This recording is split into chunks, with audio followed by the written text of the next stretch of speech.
Gracias por venir. 4:30, desde que están cansados después de un día de clase. La idea esta de conectarnos con Naomi Plaza fue a partir de una conversación que tuvimos con el profesor Oscar Abelleira y un proyecto que estamos tratando de comenzar entre Oscar, el profesor Nelson Cardona de Ingeniería Química y este servidor Marcelo Suárez. Creo que no conozco a nadie excepto a Rey. Soy profesor de ingeniería, dirijo un centro de nanotecnología, soy coordinador de programa graduado de ciencias materiales, tengo estudiantes graduados, doy clases, en fin, el día muy ocupado. Entonces, pues la idea de presentarla a Naomi es que Naomi fue estudiante nuestra. De hecho, ella empezó a trabajar en el grupo cuando tenía, ¿cuánto? ¿16 años? Algo así. Haciendo su proyecto de feria científica. De hecho, fue a representar a Puerto Rico en la Feria Científica Internacional, se trajo un premio de allá, siguió trabajando, entró al programa de Ingeniería Mecánica, siguió acumulando premios, se graduó de Ingeniería Mecánica con una graduación temprana, ¿verdad? Un semestre antes de lo que debía. Y no tuvo mejor idea que irse en enero a Wisconsin. Enero, Wisconsin, eso no se hace. Y entonces en Wisconsin pues estuvo estudiando ciencia de materiales, haciendo su doctorado con el profesor Donald Stone. Y se graduó en el 2017 y su proyecto pues cambió completamente de su trabajo de aquí y se dedicó a trabajar en maderas en el Forest Product Lab, que es el laboratorio federal del USDA y el Department of Forestry en Wisconsin, en Madison, Wisconsin. Y pues allí está viviendo y la idea era que nos hablara por lo que hizo. Yo sé que las técnicas que vas a presentar, Nayo, son bastante avanzadas, que acá pues no las conocemos, pero seguramente ya sabes lo que nuestra intención, ¿no? Concentrarnos en caracterización de madera, a ver si podemos iniciar un proyecto conjunto, especialmente con la participación de Oscar Abelleira, que es pues, el que lidera el esfuerzo. Pues eso nada más. Nayo. Muchas gracias. Muy contenta de estar aquí dándoles una presentación sobre mi investigación. Muchas gracias a todos por la oportunidad de compartir mi trabajo, así que pues espero que en el día de hoy, vamos a ver cómo... Ok, espero que en el día de hoy la charla debe durar unos 45 minutos y voy a tocar los siguientes temas. Primero voy a hablar un poco sobre la estructura de la madera y cómo son sus interacciones con agua, porque es importante. Y después entonces voy a explicar un poco más los principios de scattering, en particular para la madera. Y me voy a concentrar en una técnica que se llama Small Angle Neutron Scattering, y después aquí voy a decir SANS porque es más corto. Con esta técnica podemos estudiar la nanoestructura de la madera y cómo cambia con respecto a su cantidad de humedad y cantidad de agua dentro de la madera, o cómo cambia luego de hacer una modificación química. Así que pues voy a explicar un poco de cómo podemos utilizar SANS para mejorar nuestro conocimiento fundamental dentro de esta área. Bien. ¿Por qué estudiar madera? Como bien dijo el profesor, mi área de investigación cambió mucho cuando me mudé para Madison. Esto no era exactamente lo que tenía en mente, pero es muy interesante y está lleno de un montón de áreas fundamentales que no son triviales, así que es un área muy interesante de investigación. ¿Por qué estudiar la nanoestructura de la madera? Pues hay un interés global en movernos más para prácticas más sustentables, y esto no ha sido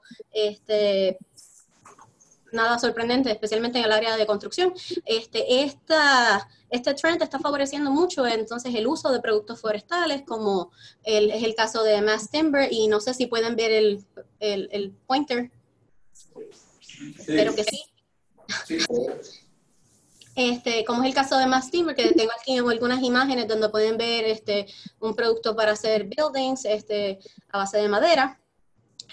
Gracias a que tiene un carbon footprint que es menor que otros productos como acero, concreto, y entonces en el lado de la derecha también tienen un ejemplo de un rascacielos. Están tratando de utilizar estos productos para hacer rascacielos, taller buildings, moverse más allá de lo que es solamente los usos residenciales.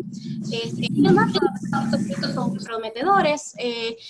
Como la madera absorbe agua, el moisture durability, ¿sabes? Cómo va a estar performing cuando hay mucha humedad en el aire, o hay cambios repentinos o cíclicos de humedad con respecto al tiempo, pues es un concern. En particular, porque estos productos suelen ser compuestos, así que necesitamos saber que no van a estar ocurriendo fallas en lo que es el bondline entre el adhesivo y el sustrato de la madera. Así que vamos a discutir entonces un poco más de la estructura de la madera. ¿Por qué no sabemos esto ya si lo llevamos usando tanto tiempo, verdad? Pues la madera es un material anisotrópico. Tiene 3 planos principales. Los planos son el transversal, donde pueden ver los growth rings, los anillos con los que cuentan cuánto viejo es el árbol y demás. Y también tienes entonces los planos radial longitudinal y el tangencial longitudinal. En el plano transversal podemos ver lo que es el early wood y el late wood. El early wood es donde están las células menos densas, con una pared celular más fina, y el late wood crece luego, donde entonces tienes unos thicker cell walls, tienes paredes celulares más gruesas. Es un material celular, eso quiere decir que tiene células en distintas orientaciones. La célula más común en los coníferos, como los softwoods, como el pino, por ejemplo, es la traqueida, es una célula longitudinal, y aquí en el esquemático para que tengan una idea de qué es exactamente eso. Básicamente es un tubo donde tenemos una pared celular que está hecha de un material nanocompuesto con fibra, reforzado con fibra, y está todo junto en una matriz que está rica en lignina, y esa matriz se le llama la middle lamela. Como mencioné, la pared de la traqueida está hecha de un fibromatrix structure. En este caso también está hecha de capas, es un layered composite, también es un compuesto de capas, donde tienes la capa primaria y tienes 3 capas secundarias. La capa secundaria S2 es la más grande y por lo general dicta la mayoría de las propiedades, just because it's so massive, ¿verdad? Porque accounts for most of the volume de esa pared celular. En estos compuestos tienes entonces también unas fibras que son a base de celulosa, que están enroscadas formando un hélice a lo largo del eje longitudinal. Wrong way. El eje longitudinal. Cada microfibra, cellulose microfibril, está hecho de unas fibras elementales que se le llaman los elementary fibrils, y también unas zonas que son menos ordenadas, ¿verdad? Como tenemos todos estos polímeros que tienen hydroxyl groups que están accesibles para el agua, pues el material también absorbe agua, es higroscópico. Así que entonces el agua se puede encontrar en 2 formas dentro de la madera. Una puede ser como bound water, quiere decir que entonces está dentro de estos polímeros y que está held por atracciones intermoleculares con los polímeros.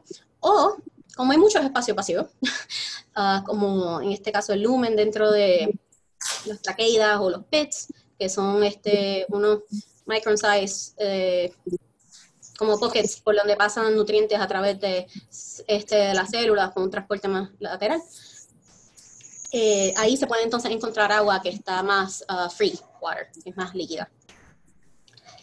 La cantidad de agua en total, ¿verdad?, que incluye todo tipo de agua que está dentro de la madera, se cuantifica como el moisture content y está definida como la masa de agua sobre la masa de la madera cuando está seca, pero en este caso es oven dried. Quiere decir que la secan en el horno por una cantidad de tiempo específica antes de determinar que ese es el peso seco de la madera. Cuando la madera absorbe agua, tenemos una cierta cantidad de cambios en las propiedades. Esto va a afectar las propiedades de la madera y de cualquier producto que puedas a base de ella. Va a afectar el processing y también entonces va a afectar la vida útil y el performance del material. Por ejemplo, aquí tenemos un esquemático dándonos unas ideas de cuáles son los principales efectos. Tenemos, por ejemplo, que las hemicelulosas van a tener un softering y van a pasar por una transición, es una transición alfa, a medida que aumentas la humedad relativa. La dinámica del agua tú esperarías que suban, pero esa es otra área de mi investigación y no es exactamente algo que voy a hablar hoy, pero si tienen dudas o preguntas, podemos hablar acerca de eso luego de la charla. Y también entonces tienes overall aumenta la conducción y entonces tienes más corrosión, decay, todo se piensa debido a esta transición de la semicelulosa, y también tienes un hinchazón, swelling. So, tienes un cambio estructural donde la madera empieza a crecer por la presencia del agua. Así que entonces vemos que esta es la curva del swelling. So, este swelling conlleva que tienes entonces unas fuerzas bien grandes que están entonces siendo ejercidas dentro de la pared celular. Y aquí tienes un ejemplo, ¿verdad?, de cómo hemos podido medir este tipo de fuerzas que se están generando solamente por ese moisture uptake, por esa absorción de agua. Aquí tenemos, por ejemplo, este fue el primer proyecto en el que estuve trabajando cuando comencé.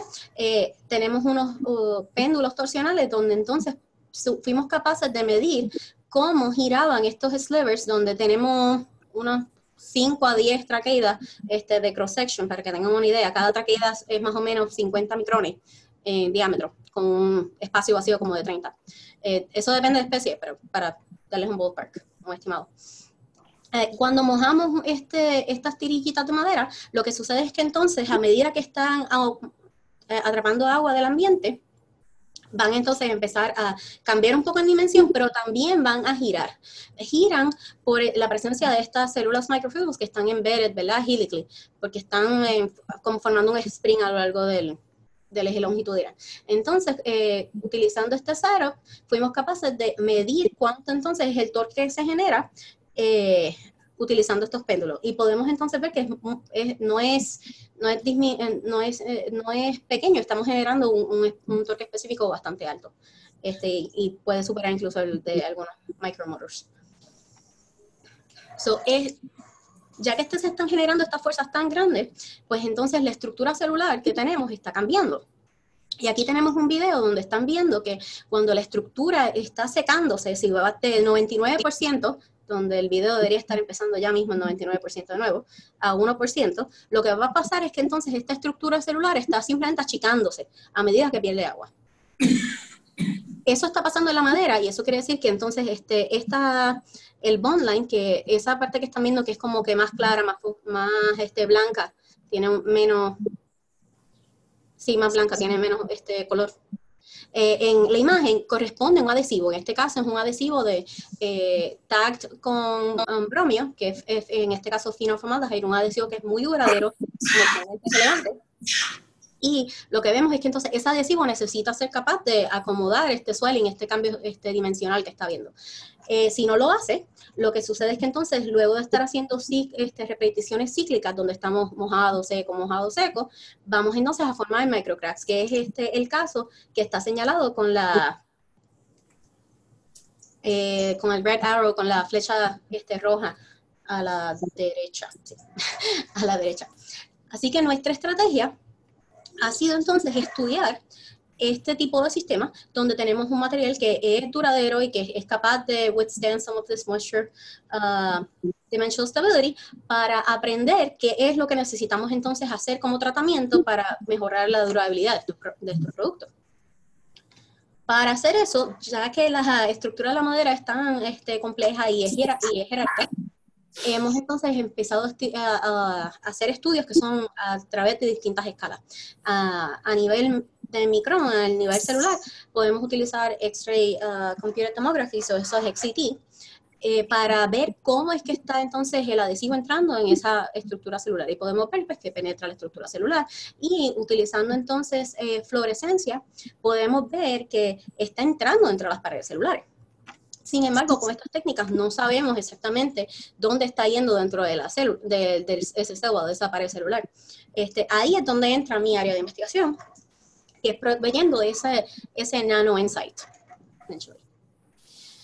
Y ya que, como mencioné, la humedad cambia todo, necesitamos entonces tener control de la humedad durante la experimentación para que podamos entonces obtener lo que queremos aprender.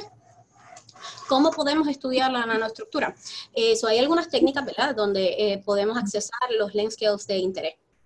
Estas dimensiones de 1 a 100 nanómetros. Por ejemplo, hay microscopía a base de electrones, como SEM y TEM, que sí pueden accesar esas técnicas, pero entonces estás viendo más la superficie y tienes que hacer preparación para obtener la información. También hay técnicas de X-ray scattering y está también el neutron scattering, que es lo que utilizo yo. ¿Por qué utilizo neutron scattering? En particular, es la mayor ventaja, no solamente es porque puedo utilizar mi propio sample environment, así que puedo tener humidity control cuando estoy haciendo mis experimentos, pero además de eso, tengo preparación mínima de los samples, así que no estoy afectando la superficie que estoy midiendo, por ejemplo, es una medida más volumétrica, y puedo controlar el contraste. Utilizando isótopos. En este caso, puedo controlar la humedad utilizando D2O, Heavy Water Deuterium Oxide, en lugar de agua regular, y con eso puedo mejorar mi contraste y así puedo tener la misma información. Ok, vamos entonces a hablar un poco más de qué es Small Angle Neutron Scattering. Small Angle Neutron Scattering, SANS, es una técnica que es muy parecida a X-ray diffraction. De hecho, los principios son los mismos de difracción. La diferencia es que entonces, en lugar de estar mirando unos ángulos más altos, va a estar mirando ángulos que son menores. Por lo general, estamos hablando de menos de 5 grados para que caiga dentro de la denominación de small angle. Eso es lo que nos da entonces la ventaja de que podemos medir materiales que no necesariamente son cristalinos en términos de el atomic arrangement. Puede ser un material amorfo, y podemos entonces estudiar dimensiones dentro de 1 a 100 nanómetros. Si tienes un material que tenga partículas esféricas que son de 10 nanómetros, pues entonces podríamos medir esa size distribution con esta técnica. Podemos utilizar entonces SANS para estudiar cuáles son los cambios en la nanoestructura, y voy a explicar un poquito exactamente qué es la técnica. En este caso tienes un haz de neutrones que está colimado para tener el wavelength que necesitas. Interactúa con el sample. En este caso, el nature de la interacción va a ser con los núcleos que están dentro del sample. No vamos a interactuar con la nube electrónica. Eso es lo que nos permite entonces controlar el contraste con isótopos, porque el contraste de la señal no depende del proton number. No está dependiendo entonces de la nube electrónica del material. Eso es bien, es muy beneficioso cuando tienes un material donde todos son light elements, carbón, hidrógeno, donde entonces su contraste con X-ray sería bastante bajo. Luego de que interactúan con el núcleo, los neutrones son scattered a un ángulo pequeño, y nosotros vamos entonces a medir cuál es el ángulo al que fueron scattering para definir entonces cuáles son los length scales que pudimos accesar. Si tenemos entonces difracción, implica que tenemos algún tipo de correlación en el sistema. Hay una estructura que se está repitiendo. Por ejemplo, tener muchas fibrillas que tienen una distancia entre ellas que se repite. Algún tipo de crystalline domain, in a way. Podemos entonces poner nuestros samples en diferentes sample environments. Aquí tengo el ejemplo de nuestro chamber para controlar la humedad mientras estamos haciendo las medidas. Tenemos un sensor de humedad que nos permite controlar la humedad utilizando un feedback loop para asegurarnos de que siempre estemos en la humedad que queremos hacer, y podemos entonces preparar los samples ahead of time y asegurarnos de que medimos cuando estamos totalmente equilibrados. Y cambiando la distancia entre el sample y el detector, que es aquí, podemos entonces cambiar cuáles son las distancias que podemos accesar. Porque entonces estamos cambiando essentially cuáles son los ángulos que podemos medir en cada distancia. Ok, ¿qué tipo de información se obtiene por lo general? Esto es un esquemático para que tengan una idea. de qué tipo de información se obtiene cuando tienes una imagen, información unidimensional. Eso es luego de que ya esa imagen del detector fue integrada. So, podemos tener, por ejemplo, power law scattering, que aquí está entrecortado. En el caso de power law scattering, entonces corresponde a información sobre la forma de objetos, cuáles son las length scales característicos de algún tipo de objeto. Por ejemplo, si tienes un scattering de algún cilindro, pues entonces podrías tener dos kinks, uno para el length del cilindro y entonces tendrías otro para el diámetro del cilindro, por ejemplo. Si tienes un tamaño que está dentro de ese 1 a 100 nanómetros, pues podrías ver entonces linear scattering, entonces, que sería indicativo del tamaño que estás logrando resolver.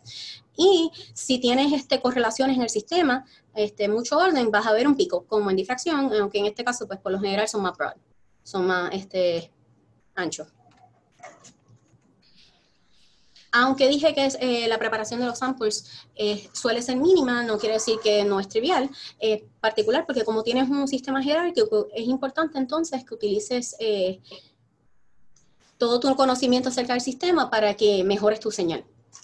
So, el tener muchas direcciones con respecto al beam, si tienes mucho misalignment, en otras palabras, si la dirección de tus fibras con respecto al beam está variando mucho, podrías entonces tener ahora, en lugar de tener el caso de un fiber diffraction que está perfectamente orientado, podrías entonces convertirlo en un powder diffraction experiment, donde todavía tienes información, pero ya has perdido parte de la información que obtendrías acerca de la textura y del mosaico que obtienes simplemente por el 2D pattern. Igual, si estás midiendo late wood versus early wood, la cantidad de material que ve el beam va a afectar tu intensidad. So, si tienes menos material, como en el caso de early wood, tu intensidad va a ser menor. So, ¿cómo podemos entonces utilizar la técnica para medir swelling a este nivel? So, primero, hay dos tipos de experimentos que vamos a tener que hacer en madera sin ningún tipo de modificación para establecer la técnica. Y eso fue entonces con lo que yo empecé dentro de mi doctorado. Primero queremos ver si hay swelling anisotrópico. En distintas escalas, ya que sabemos que las propiedades se afectan por el source del plano donde se obtiene, ¿verdad? Así que entonces para medir si tenemos un efecto de ese primer plano, en los samples, lo que hicimos fue que hicimos microtome samples de 0.5 milímetros en espesor cada una, de cada uno de esos primary planes, del transversal, del radial longitudinal y el tangencial. Y entonces los colocamos en nuestros samples y en nuestro chamber para estudiarlo en función de la humedad. El otro experimento que queríamos ver es, ya que queremos saber si podemos estar utilizando esta técnica para estudiar cambios en la modificación, es qué sucede si estas células no son intactas. Ya que cuando tenemos un bond line, estamos esperando que las células que van a estar en contacto directo con ese adhesivo van a estar posiblemente cortadas, no van a ser top notch, no van a ser intactas. Así que queríamos ver si hay un efecto en el swelling, just because fuimos capaces de cortar through la célula. So, lo que hicimos entonces en este caso fue que hicimos unos stacks donde copiamos el volumen, pero ahora los tamaños individuales son menos espesos. So, el espesor en este caso era de 25 micrones. Y entonces hicimos unos stacks para llegar al 0.5 milímetros de path length que teníamos en nuestro otro sample. Entonces, este es el tipo de data que se obtiene para estudiar todo un range de 1 a 100 nanómetros. Necesitas entonces tomar data en distintos sample to detector distances, distintas distancias entre el sample y el detector para obtener todos tus patrones.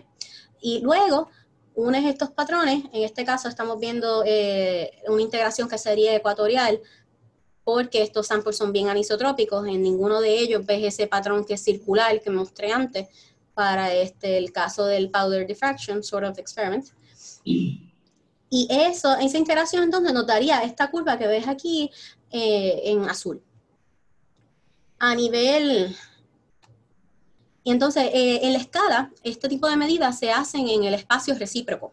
Eso quiere decir que en el low Q corresponde a las medidas que son de más alto length scale. Así estás al revés cuando estás mirando estas medidas. En el low Q, en los mayores length scales, entonces, lo que vemos es que tenemos scattering de estos cellulose microfibrils y cómo se acomodan esa aglomeración, que parece ser que corresponde más a una estructura lamelar. Pero, sin embargo, no resolvemos cuál es el tamaño de esa estructura lamelar. Tal vez porque es polidispersa o porque el tamaño está empezando a estar cerca del límite de lo que podemos detectar por el tamaño, por el range que estuvimos midiendo. En el mid-Q vemos entonces que tenemos un parallel scattering que corresponde a scattering de cilindro, lo cual tiene sentido porque estamos entonces aquí teniendo un montón de scattering de esos elementary fibrils y de los microfibrils, todos los cuales son figuras cilíndricas regladas. Y también vemos que tenemos un diffraction peak, un small angle diffraction peak. Este pico corresponde es causado por la distancia, por este regular packing que tenemos de elementary fibrils dentro del microfibril. Así que entonces esta distancia corresponde a la distancia entre el centro de dos fibras. Y si entonces disminuimos el range que estamos midiendo, podemos entonces traquear o seguir cuál es el cambio en ese pico con respecto de la humedad del sistema, con respecto del moisture content de nuestro sample.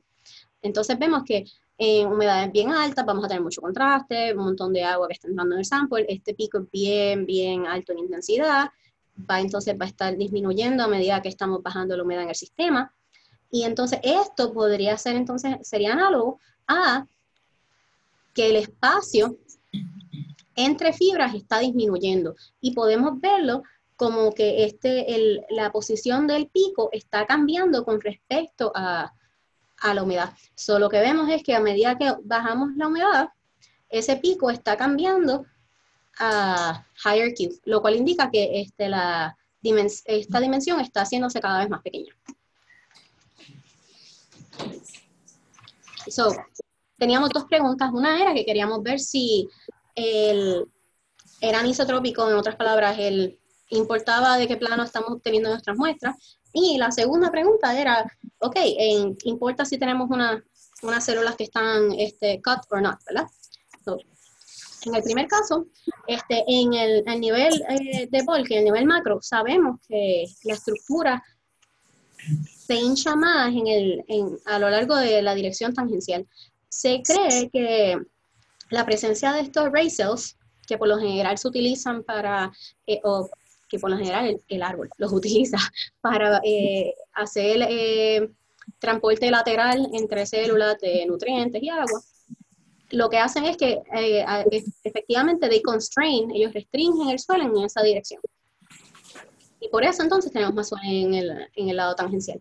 Lo que vemos entonces es que en esta distancia entre los elementary fibrils no tenemos un efecto de primary plane, a pesar de que ese efecto está presente en una macroescala. Así que en nuestros futuros estudios simplemente podemos escoger un solo primary plane porque esto no tiene un efecto en nuestros samples. ¿Hay algún efecto cuando tenemos cut? Lo que vemos es que en este caso tenemos dos samples, unas que son del tangential longitudinal y otras que son del plano radial longitudinal. Lo que vemos entonces es que todos los que son open corresponden a los samples que están cut. Todos esos símbolos vacíos. Y lo que vemos es que a 100% de humedad, pues sí parece que estos samples que están cut pueden moverse un poco más. Ellos pueden swell un poquito más. Así que posiblemente fuimos capaces de liberar alguno de este hoop constraint que tenemos, simplemente por el hecho de que tenemos varias capas concéntricas en el nivel de la pared celular de la traqueida.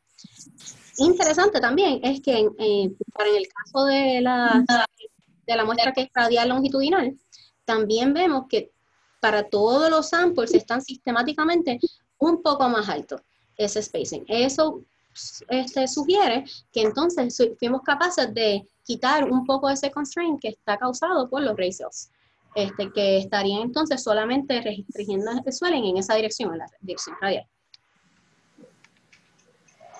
So, ¿cómo compara entonces la cantidad del strain, la cantidad del swelling que vemos en el elementary fibril, o en otras palabras, dentro de los microfibrils, versus en esa capa del S2, donde es la capa más masiva?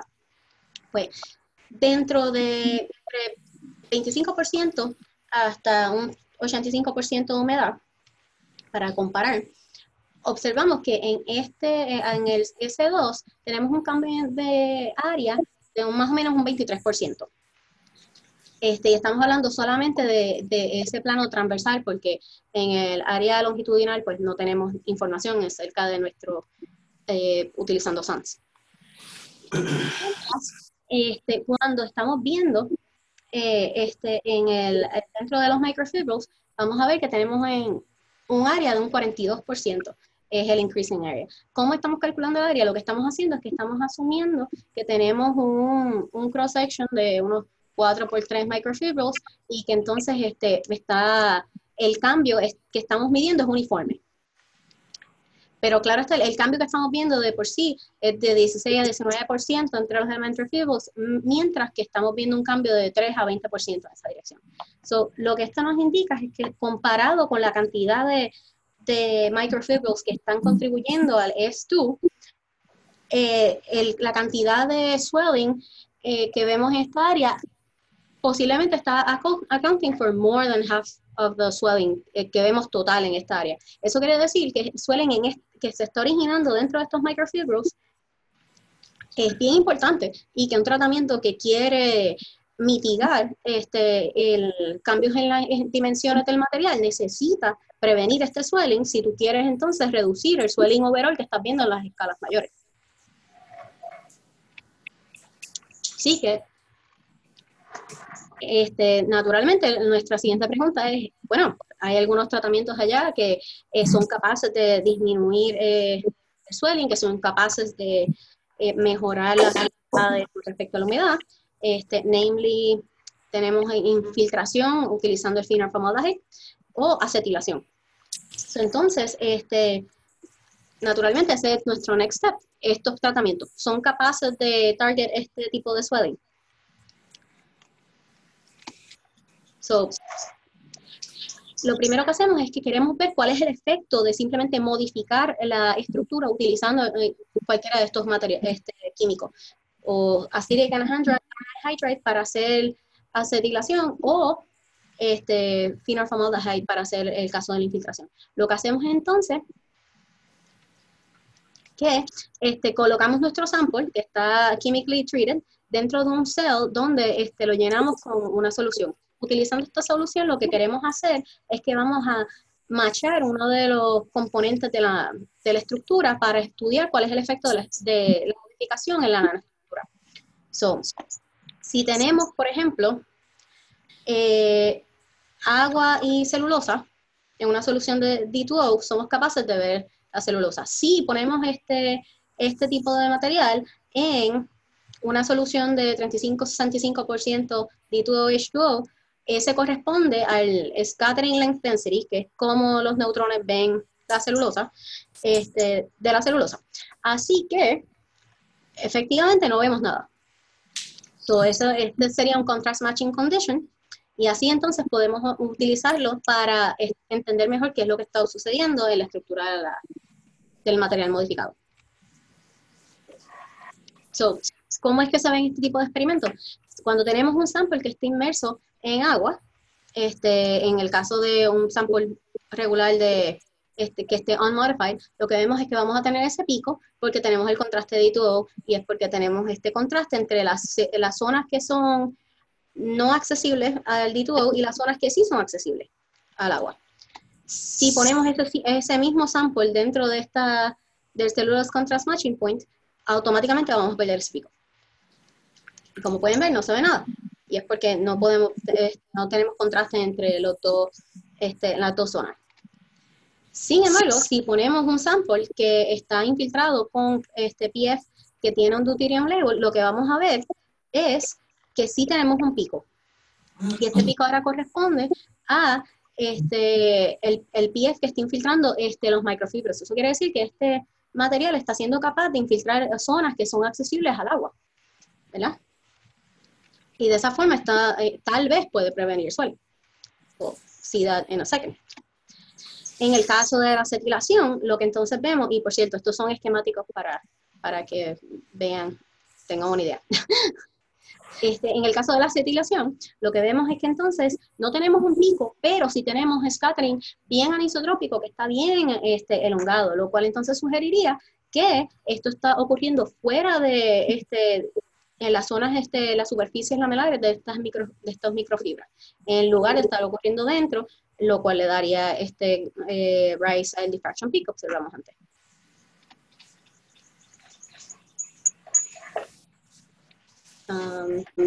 Entonces, ¿qué es lo que sucede?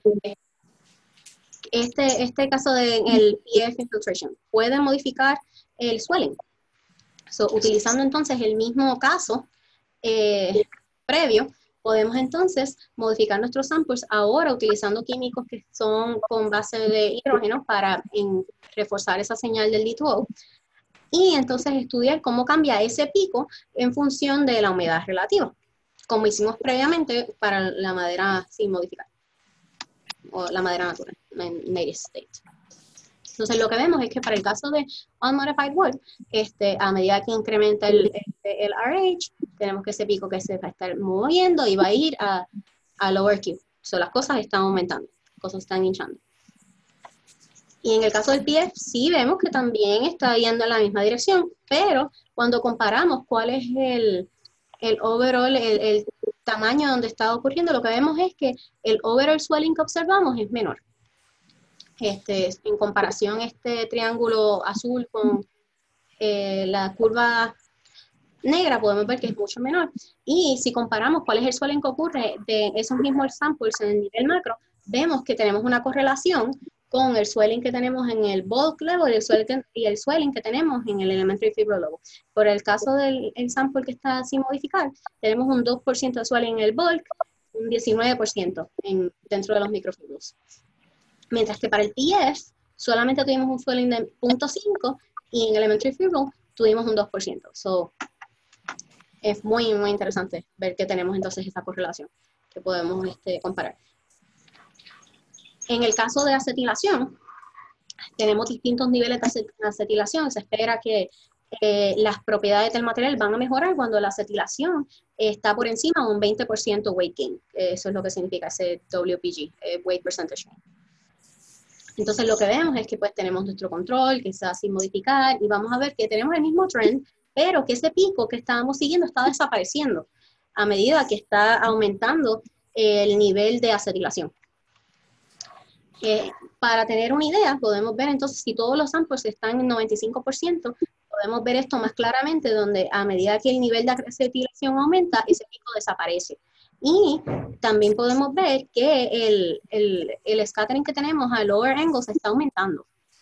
Esto sugiere entonces que lo que está sucediendo es que la acetilación no está targeting las mismas zonas que el thinner formaldehyde before.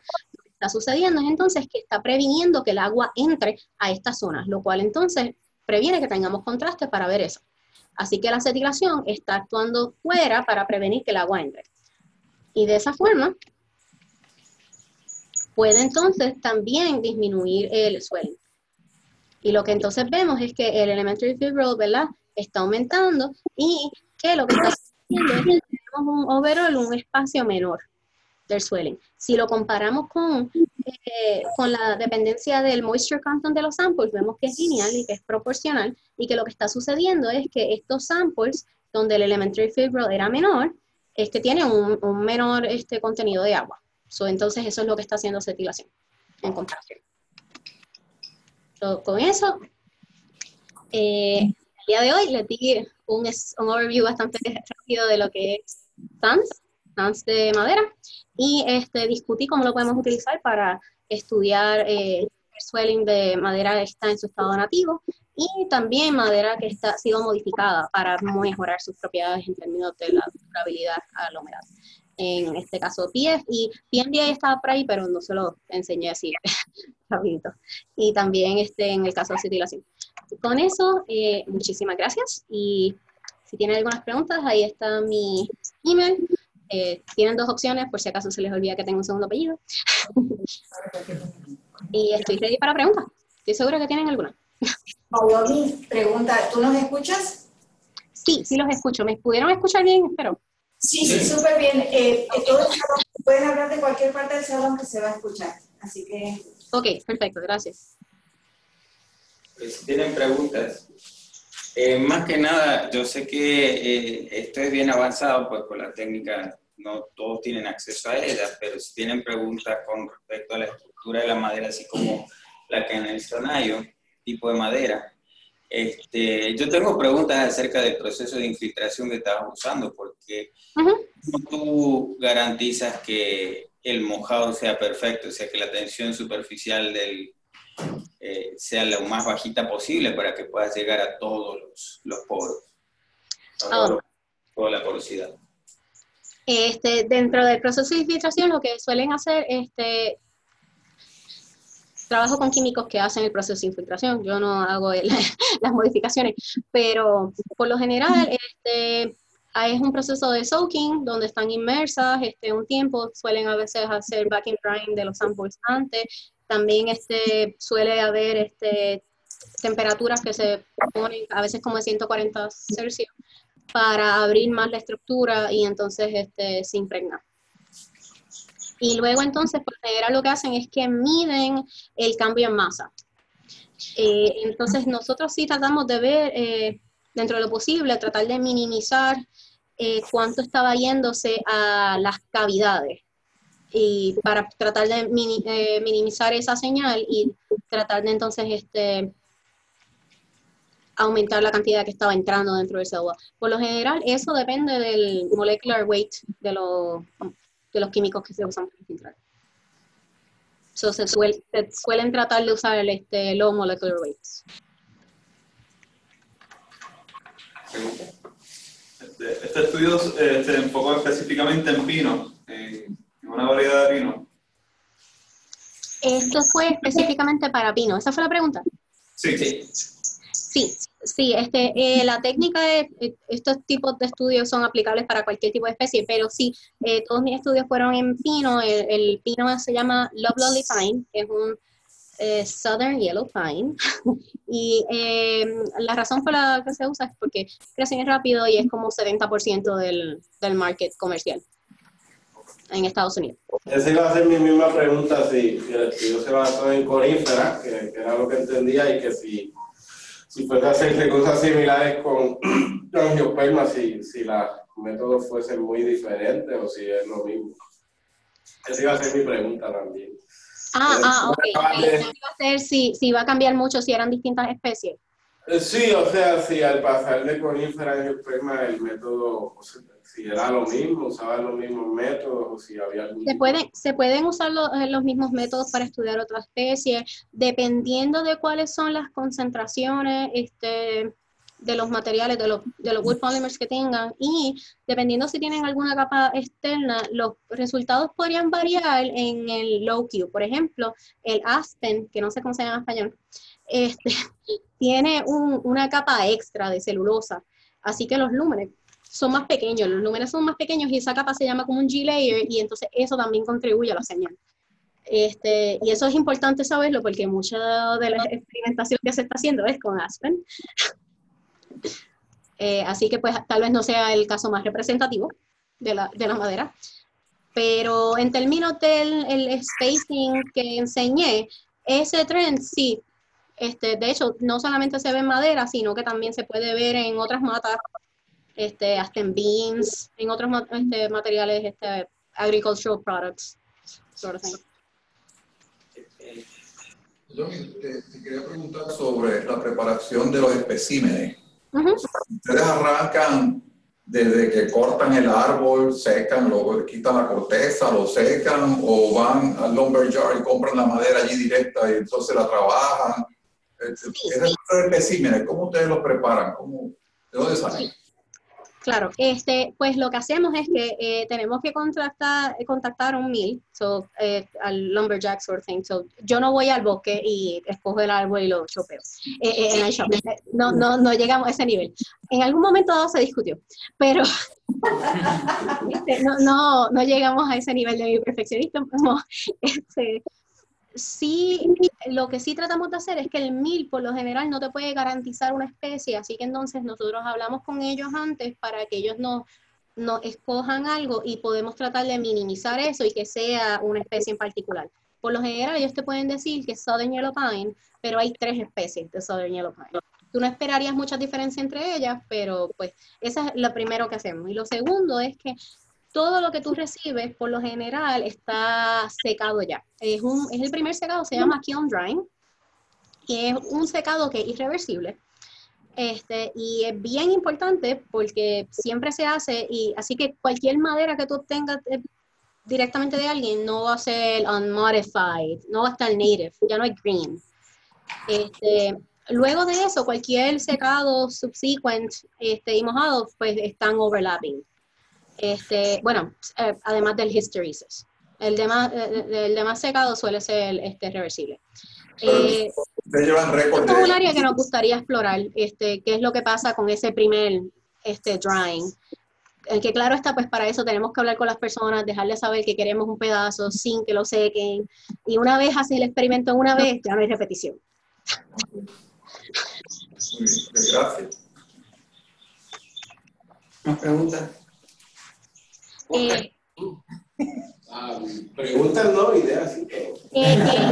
Iba a decir, hay una pregunta que creo que nadie ha hecho, pero de pronto debería ser algo que deberían saber. Estos experimentos yo todos los hice en el Oak Ridge National Lab y tengo el loguito ahí. Acceso a este tipo de instrumentos es accesible para cualquier tipo de usuario. Por lo general se consigue con propuesta. So, uno escribe un user proposal y dependiendo del science, ¿verdad? Un collection de tus peers hacen un review del science que estás planificando hacer, y si recibe un buen score, pues puedes tener varios días de acceso al instrumento dependiendo de cuánto solicitas y qué tan meritorio es, y así puedes hacer este tipo de experimentos en distintos sistemas. Así que pues siempre y cuando sea non-proprietary research, el uso de las facilidades es gratis. Así que pues es algo que podrían tomar en consideración. Siempre se ve favorable el que sean estudiantes, nuevos usuarios que vengan a hacer los experimentos. Así que, y hay mucha gente de la comunidad bien simpática, así que a la gente le gusta ver nuevas caras.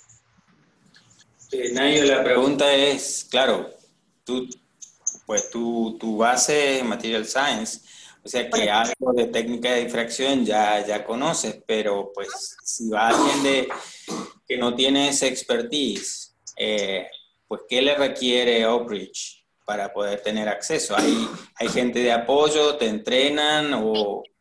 Sí, para utilizar el instrumento hay VLAN Scientists. Hay todo un grupo de support que te va a estar ayudando a correr el instrumento, colectar la data, analizar la data si necesitas ayuda también.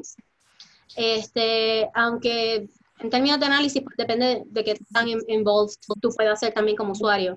Si quieres acelerar las cosas, pues tú necesitas aprender para que de verdad puedas moverte, porque el staff es limitado para la cantidad de usuarios que reciben cada año. Pero sí, y tienes un dosímetro porque están concerned con radiation levels, tienes todo un training de qué áreas puedes accesar y qué áreas no puedes accesar, te toman la cámara si pasas te toman las fotos si te pasas alguna zona. Si te crece una oreja adicional con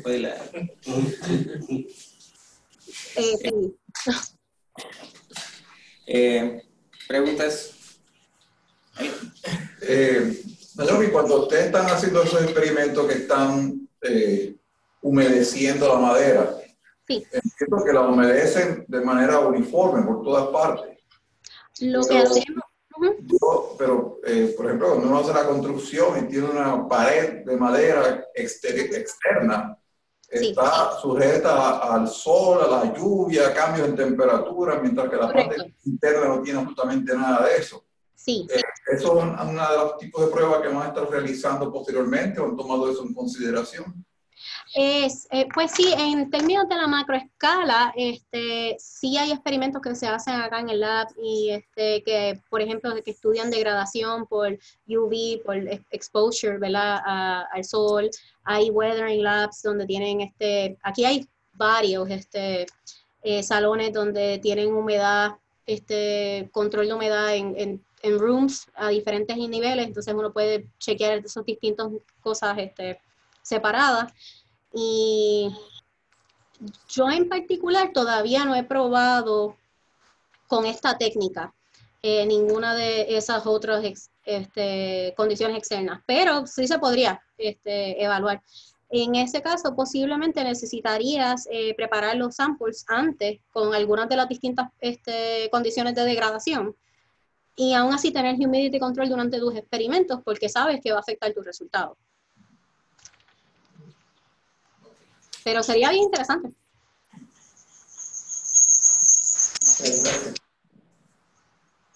Preguntas. Nayo, brevemente, cuéntanos un poquito del Forest Product Lab.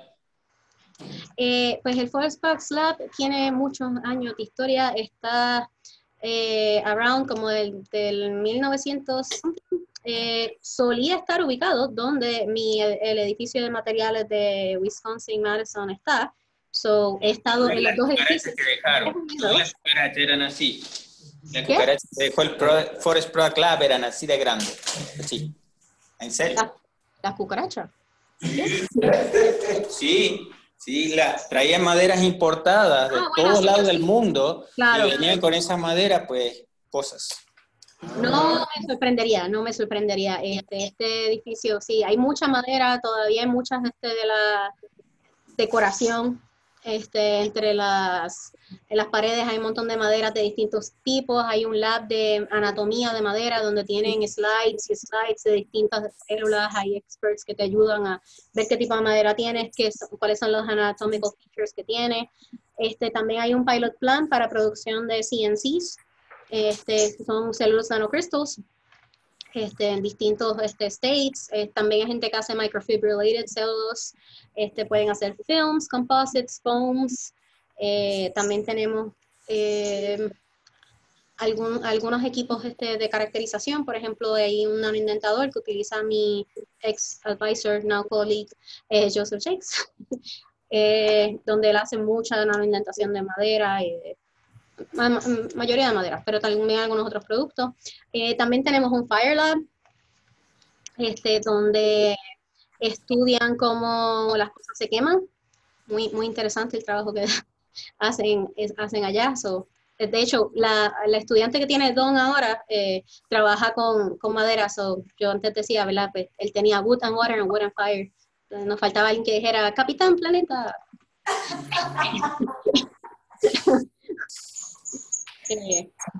También tenemos mucha gente que estudia degradación por termitas, distintos tipos de mecanismos de decay.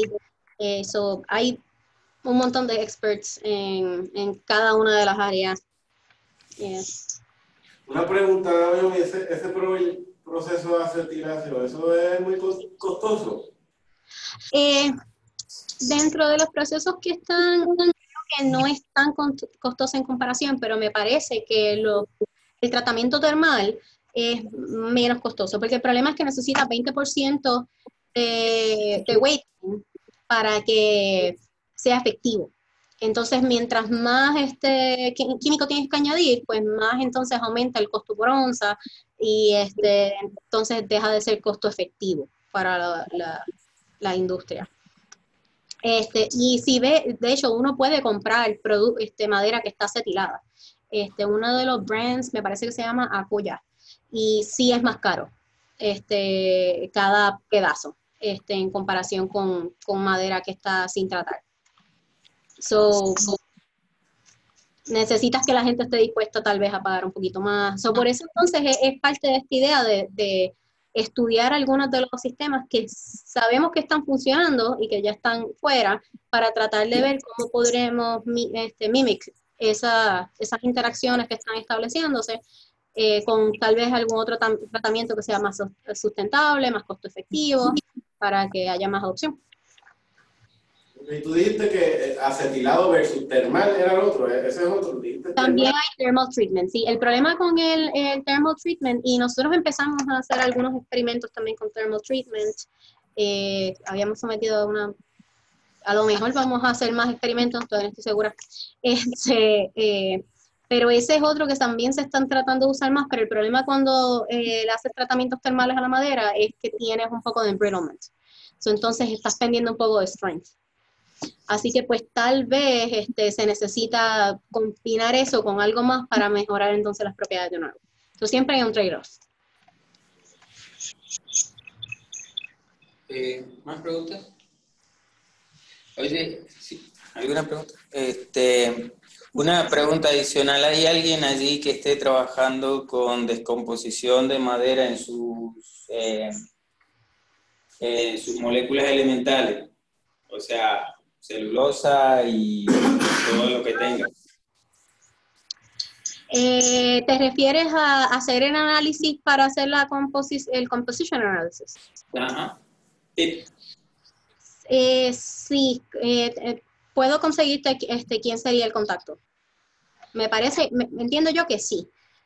Aunque a través de los últimos años la cantidad de nuevos científicos entrando ha ido menguando y las cantidades de científicos retirándose ha incrementado. Así que tengo que corroborar quién sería la persona para eso, porque me parece que está dentro de una unidad donde han perdido varias personas ya por retiro.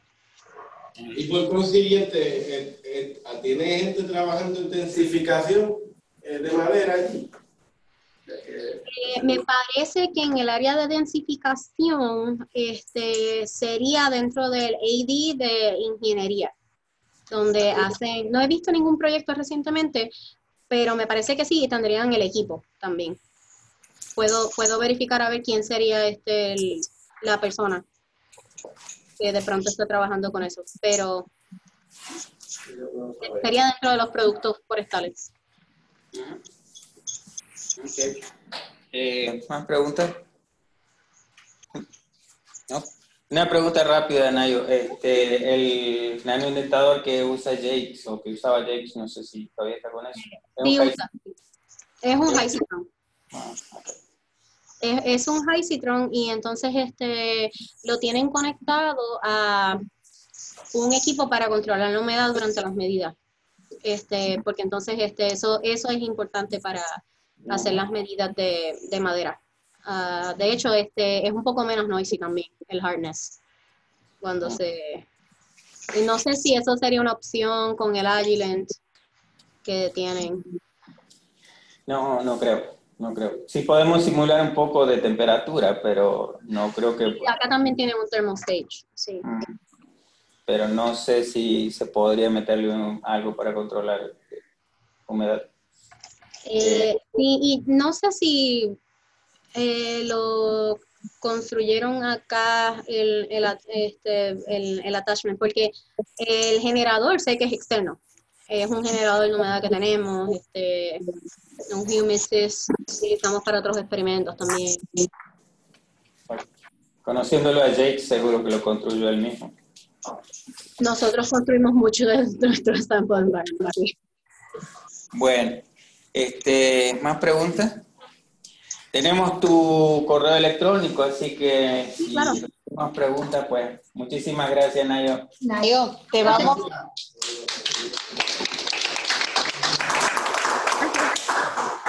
a enviar una publicación del Service Product, el Servicio Forestal de Puerto Rico. Ajá.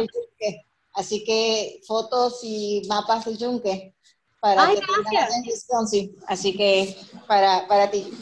Ay, qué brutal, gracias, muchas gracias. De nada, pues... De nada. Gracias, Nayo. Y nos mantenemos en contacto. Sí. Bueno, te cuida. Chao, gracias a todos. Muchísimas gracias. Gracias. Gracias a ustedes.